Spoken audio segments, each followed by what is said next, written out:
Lettre a Federico Abrech. In voluntate tei fiat.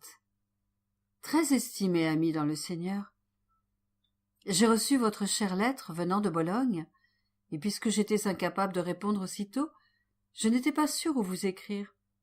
À Bologne ou à San Giovanni Rotondo. C'est pourquoi je ne vous ai pas écrit.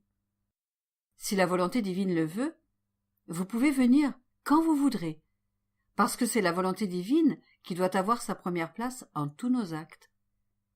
Si nous le faisons, elle nous portera sur ses genoux, et elle fera avec nous ce que nous faisons. Nous aimerons avec son amour, nous prierons avec elle, ses pas seront les nôtres. Oh, comme elle sera heureuse de vivre sa vie divine avec la créature qui la connaît, parce que seulement la connaissance nous donne le plus grand avantage de la posséder.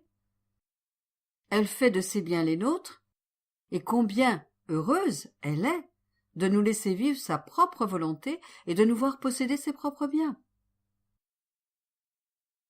Dans cette sainte volonté divine, elle voit que les océans de son amour ne sont plus délaissés, mais habités par ses enfants. Donc, prenons grand soin de nous réfugier dans la volonté divine comme notre vie. Très cher fils dans le divin vouloir, puisque vous êtes près de Saint Padre Pio, parlez-lui de nos choses, pour qu'il puisse en parler avec le Seigneur. Et si le Seigneur le veut, laissez-le vous dire quelque chose. Confiez-lui mon besoin de prière, car j'en ai bien besoin. Baisez ses mains pour moi. Je me recommande à vos prières, et vous laissant dans la volonté divine, pour que vous puissiez vivre plus au ciel que sur la terre, je salue le Père, la Mère et le Fils. Très affectueusement. Corato, le 5 août 1940.